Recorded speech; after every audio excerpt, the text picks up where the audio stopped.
Skond Simon Busuttil, il-Prim Ministru Joseph Muscat għandu jbaxxi rasu u ma jappellax id-deċiżjoni tal-Prim fil-qorti ċivili fis-sede kostituzzjonali.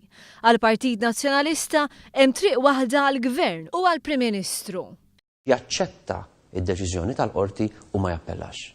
Id-deċiżjoni tal-ewwel qorti tistipola li l-Partit Nazzjonalista minkejja l-maġġoranza rekord ta' voti tal-Partit Laburista fl-aħħar elezzjoni ikollu żewġ siġġijiet oħra fil-Parlament bil-maġġoranza tal-Gvern fuq l-Oppożizzjoni tkun ta' 7 siġġijiet u mhux ta' 9 siġġijiet.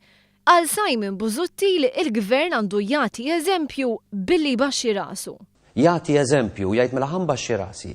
Waqt intervista fuq Radio 101, il-Kap Nazzjonalista qal li jekk il-Prim Ministru Joseph Muscat jappella minn din id-deċiżjoni kif għandu kull dritt li jagħmel kull individwu minn deċiżjoni tal-ewwel qorti ma jkunx demokratiku.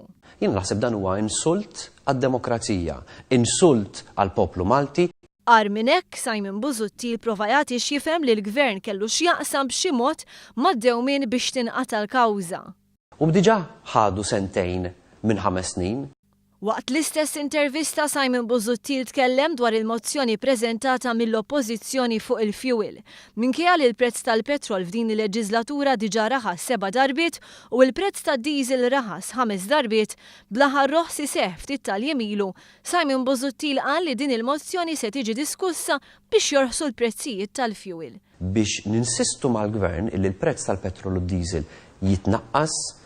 Minkejja li l-Oppożizzjoni qed tinsisti biex ikun hemm diskussjoni dwar din il-mozzjoni, il-Prim Ministru diġà ddikjara li l-prezz ser ikompli jorħos. B'kuntrast ma' dak li kien jiġri fil-leġislatura preċedenti fejn il-fuel kien jiċċaqlaq fil-prezz fil-maġġoranza ta' drabi jola b'mod konsistenti kull xahar.